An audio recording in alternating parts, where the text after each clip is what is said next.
Hey, Dr. Bill here. An exciting day in LA. Okay, October 1st, my daughter Anna's tour started where she opens for Jesse McCartney. And also, Dr. Bill finally got the cover of Men's Health Mexico with a 2-page spread. So it's insane. It only took me 67 years to get this, but I got it. We're excited about LEAP 2026. It will be July 12th to the 18th. We're back at the beautiful UCLA campus with a plethora of amazing speakers to blow these kids' minds away. So we're super excited for LEAP 2026. It will be awesome. LEAP is an entrepreneurship program for high school and college students aged 15 to 25 that we have taught at UCLA for the last 16 years. What do we teach? We teach students skills to be successful in life. And the coolest thing about LEAP is that I've asked so many of my celebrity patients and business leaders to come and help, and they do. We've had Mark Wahlberg, Paula Abdul, Michael Strahan, Kathy Bates, Anthony Hopkins, Apollo Ono, Eric Garcetti, Jason Alexander. I mean, I can go on and on and on. And these people come and share the secrets of their success with our LEAP students. Typically, we get about 500 to 550 students every summer, and we literally pack them with so much information. It's like drinking from a fire hose. And one of the parts that the students love most is when we bring in these mentors. So we started this Meet the Mentor series because we didn't want this to just be a one and done week. We wanted to do it throughout the year and continue to give these students great information from great mentors to teach them how to do businesses in every field you could ever imagine. You know, we spend all year trying to really come up with a unique and novel program. One of the things that we're excited to add to the program this year is a whole thing on AI. If you haven't been to LEAP and you're 15 to 25, you gotta go. If you're a parent and you have a student who's 15 to 25 and you don't send them, you're a bad parent. Send your kid to LEAP. It's a great life-changing experience. For more information, you go to leapfoundation.com, and I hope to see you or your kids at LEAP 2026. Today's guest on Meet the Mentor is a good friend of mine and a fellow dentist. We have a very funny history, which I'll share with you in a moment. But let me introduce you to Dr. Garrett Hawley. Garrett's a graduate of the LECOM School of Dental Medicine and currently working as a general and cosmetic dentist with me right here in Century City. His professional approach combines advanced clinical skills with a warm, personable demeanor, making every patient feel comfortable and valued from the moment they walk in the door. It's true, I've watched. With a keen eye for aesthetics and a deep understanding of oral health, he is really building an amazing practice, and I'm super proud of him. I don't know another young associate in his shoes that is doing as well as he's doing, and it's just really fun to watch him grow. Outside the dental office, Dr. Garrett has built a vibrant community of over 228,000 followers on Instagram and 1.2 million followers on TikTok, where he shares a unique blend of dental tips, wellness insights, lifestyle content, and a few little gymnastics moves. His engaging, down-to-earth style has made him a trusted voice, not only in dentistry, but also in the broader wellness space. When he's not perfecting smiles, Dr. Garrett leads an active lifestyle that reflects his belief in balance and self-care. You'll often find him working out, hitting the beach for a game of volleyball, or staying competitive on the pickleball and paddleball courts. His dedication to fitness and fun fuels his energy in and out of the office and inspires him and others to pursue healthy habits. Garrett, welcome to Meet the Mentor. Thank you. And why don't you tell them how we met almost 6 years ago? Of course. First thing I have to say, though, is congratulations. If I have that many abs at the age of 67, that's a big win. Well, if you even had it at this age, it'd be great. That's true, too.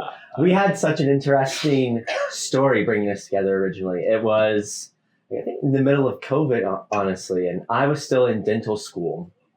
And we'll talk about it a little bit more because I was already posting on social media, but you and I were both on a panel with a dental school, I'm pretty sure, talking about social media and how to post and things we can do to really grow a brand.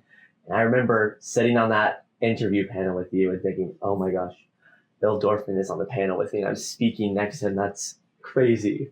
And then after the panel, I remember messaging you, talking with you and wanting to shadow you and just learn a little bit more. And I was out in LA for a time, came in, shadowed you. And ever since then, I thought of you as one of my greatest mentors of all. Thanks. And now, of course, a very good friend, boss, trusted person. So all the above. Yeah, thanks. I mean, it was really cool. So basically the panel was trying to show dental students all the different aspects of growth on social media. Of course. And they picked you because you probably have more TikTok followers than any other dentist. They picked me because I have more Instagram followers. So Yeah. I spoke on Instagram, you spoke on TikTok. Yeah. And, when you were in dental school, it was really kind of fun for me to kind of live vicariously through, your dental school experience. Right. And yeah, it's great. By hook and by crook, you ended up out here I know. and it's working out awesome. I know. I remembered whenever we got off the phone originally, because I think after that first phone call after the panel, I remember going into my house after and being like, oh my gosh, guys, I'm going to go shadow Dr. Bill. My life is going to change. And Well, it literally has. Speaking of that, I mean, in a lot of ways, you're kind of living the big dream, Yeah. Yeah. What would you attribute that to? Well, there's a lot of things. I mean, it starts at a lot of things built on top of each other. So it doesn't happen overnight by any means. We met 5 years ago, and I was posting on social media every single day. And your dental school was so supportive. My dental school was the least supportive school I've ever I had. remember you calling me and saying, can I film some content in your office? Because I'm not allowed to do this and this and this and this and this and this. Yeah, and this in my school." dental school and I got into a gigantic argument about whether or not I could film in school or not. And I ended up losing, but I think it was their biggest loss because they stopped me from filming inside of the dental school. And I was like, I will bring you so many more applicants and students and showcase the school in a positive light. Just work with me. I wrote out proposal after proposal showing them how I was remember you shared a lot video of content Yeah. in there, and they just said no. So it was a very, very frustrating process, but it doesn't happen overnight. So I was posting consistently, like probably a couple of times a day over 5 years, just really growing my platforms. And that's whenever I started to get noticed by brands and started making money from social media. I was monetizing YouTube, I was monetizing Instagram, I was monetizing TikTok, Snapchat, all just from posting content about what my life was like as a dentist and a dental student. People say all the time, like, my life's not interesting enough. And I'm like, nonsense. You can talk about what you were doing the night before, how you're cooking dinner, what you're doing today. People want to stay engaged and they just want to get to know you. So that's the biggest thing that I always tell people when they're going on their content journey, because social media is the way of the world now. Is people just want to see you. They want to get to know you. So if you're not posting you, then how do you expect to grow a brand, a following, any of the things that you're really doing and using your social media But for? how did you actually just start it? Like you were just sitting in dental school one day saying, I think I'm just going to keep posting and posting and posting and posting and posting. Well, it started by accident, honestly. I was coming back from lunch with a friend and I was in my scrubs. And if you don't know, TikTok has various trends that go around the platform, usually like a trending audio or a dance. I do know. Yeah, that was the original. It's not like that anymore.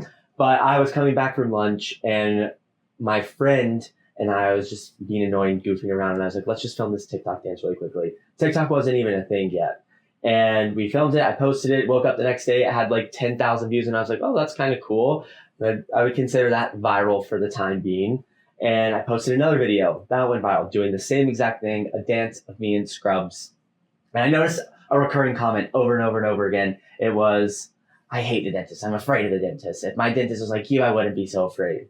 And so I got the idea from that to show that the dentist is not a scary person or not some scary thing. I'm a regular guy, just like you, but I'm behind a mask. So that kind of became my MO for posting content, is just to showcase my life, show that I'm a normal person and that the dentist is a cool place. And then it volcanoed into this gigantic thing. And then you started getting approached by brands. Right. So that put a whole new dimension on it. And Yeah. how did you develop that? And then did you like do it yourself, or did you get an agent? Or Yeah. At first I thought it was the coolest thing because brands were just messaging me to send me a product. And I was like, absolutely, this is great. Brands are sending me free things. I would love that. And then it became a little bit more whenever brands were asking me to post their product in exchange for money. And one thing about me, except for you, most dentists are terrible business people because we never get good business insight while we're in dental school. So I was trying to negotiate with brands about how much to pay, and I was getting paid maybe like $150, $500 for a post, which is nothing, by the way. Even if you have like 5,000 followers, brands can pay you more than $500 for a post. And so I was doing these one-off brand deals for way under what I should be doing them for. And that's when a manager came to me and messaged me and asked me about if they could represent me and really negotiate these brand deals for me on my behalf, because brands end up taking the creator a little bit more seriously. And they also have this gigantic network, these agencies of brands that the brands come to the agency, they tell the agency what they want, and then the agency has all of their creators that they pair with these brands to do brand deals. So it ended up becoming such a great thing because I wasn't negotiating as well as I should. They were negotiating way better for me, and I was getting more brand deals because they had all of this extended network. Yeah, and I think that that's a really important lesson. I mean, right off the bat, it's probably doesn't make, I mean, you're not going to get a manager or an agent or whatever fresh out of the gate. But after you get a few, if you can, I mean, I know as soon as my agent got involved in things, it was crazy. Yeah. You know, I'll never forget, there was a time when we sold Zoom to Philips. And so they wanted me to launch the Sonicare toothbrush. Right. So my agent, Janine, who's been with me over 20 years, said, listen, Doc, we're going to negotiate this deal. Don't say anything. I'm like, okay. So we're on the phone and, you know, they were, you know, setting this up, and we're going to do a SMT, a satellite media tour. We're going to fly them to New York, first class in a limo, like this. I'm like, oh my God, I would do this for free, right? And so they said, well, how much is Dr. Bill going to be for the day? So she tells them, and it's like silent. And the guy's like, we could get Ben Affleck for that. She goes, now, who are people going to buy a toothbrush from? Ben Affleck or the most famous dentist in the world? Right. And then she got me this insane amount of money. And I was like, I couldn't even believe it. For like one day, it was nuts. I know, it's crazy. And that is also a thing that I've learned too. You never know unless you ask and put it out there. Well, that's why world. managers and agents are great, because they kind of have a sense for what the market will bear. Right. And if you ever get to the place where you actually are getting approached by brands, I highly recommend you find a manager or an agent to help you. Yeah. So what's the goal now? I mean, you built up this big, you know, following on TikTok. You're practicing dentistry. Right. Like, what's the goal, and where do you want to go with all this? Right now, I am just in my growth phase of life. I want to grow all of my platforms. I want to grow my practice. I want to grow my mindset, my skills. And so it's really just doing anything and everything to get my hands as dirty as possible with every sort of endeavor that I want to do. From social media, I've started going on to more of like a production scale of things where really I want to take the people behind that are watching my videos through really what my day is like as a dentist, because being a dental student and being a dentist are two completely different things. And now I've had great mentorship and I'm doing exciting dentistry that's truly life-changing. And so I want to be able to showcase that and really show the emotion behind all of these life transformation smile makeovers that we're doing, because it's what makes people feel good. And what makes you feel good for being a dentist. So speaking about, being a dentist, how did you even get into dentistry? Well, the off-brand version is I told my parents I originally wanted to go to medical school. And I wanted to be an oncologist. And they looked at me and said, Garrett, you're too emotional for medicine. They're both in the medical field. My mom does neurosurgery research, and my dad is in a hospital setting, but on the business side of things. And so they looked at me and said, you're too emotional for medicine.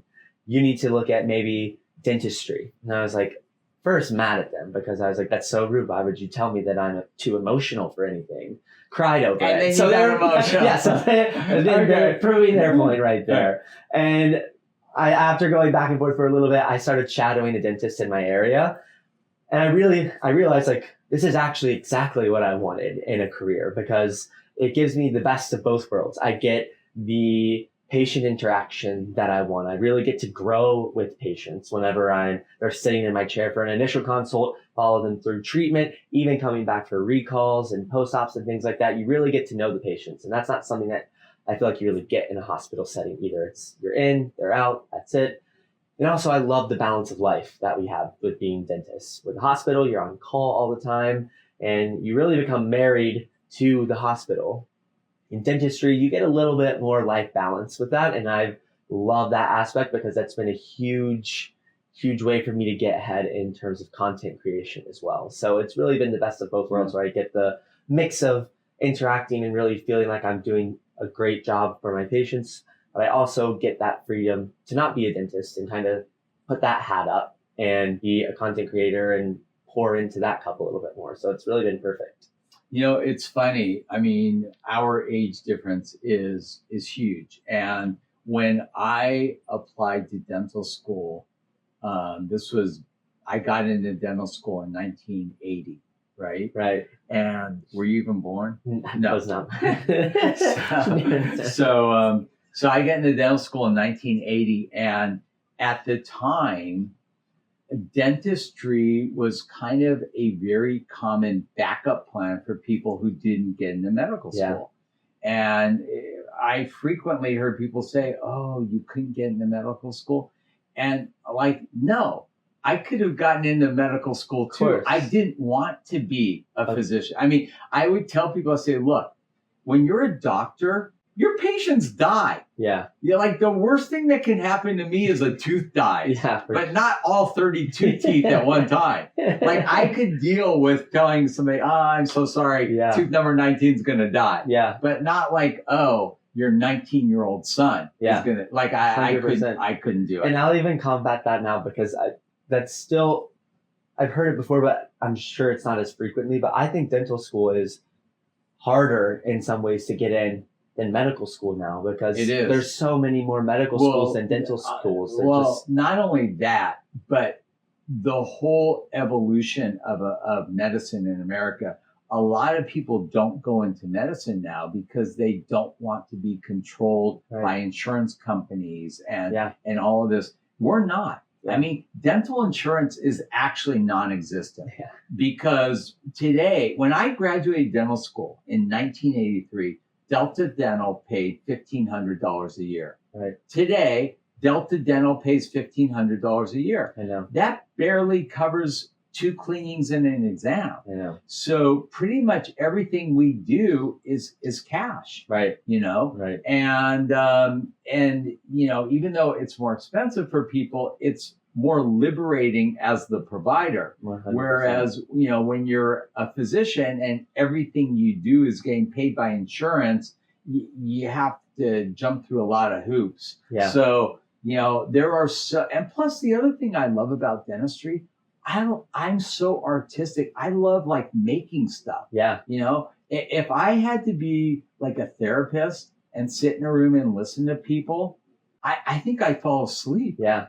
I mean, after like 7 patients, I think I'd have to have my kickballs, like 10 kickballs, to just like stay engaged and interested. Yeah, the arts in dentistry was something that I had to learn. I have a crazy story from my crazy dental school, because before going into dental school, didn't play the piano, didn't like art class, didn't really understand what it truly meant to be a dentist, because you're a sculptor, you're a painter, Right. It's very artistic. And so the very first day of dental school, I'm in there and we start learning how to hold the instruments by carving bars of soap. I don't know if you did that as well, but I remember being in the sim lab, the professor going over everything, and she was trying to explain to us what a fulcrum was, where basically your ring finger's at rest just to stabilize your other fingers that are actually doing the work.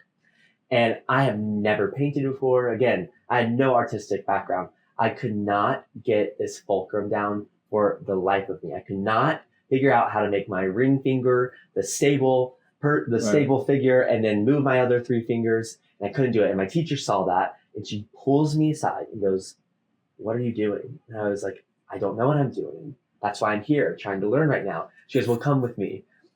She takes me, walks me out of the sim lab. Everybody sees it. Walks me out of the sim lab, puts me in a closet and gives me a new bar of soap and says, "Carve a flower into this bar of soap.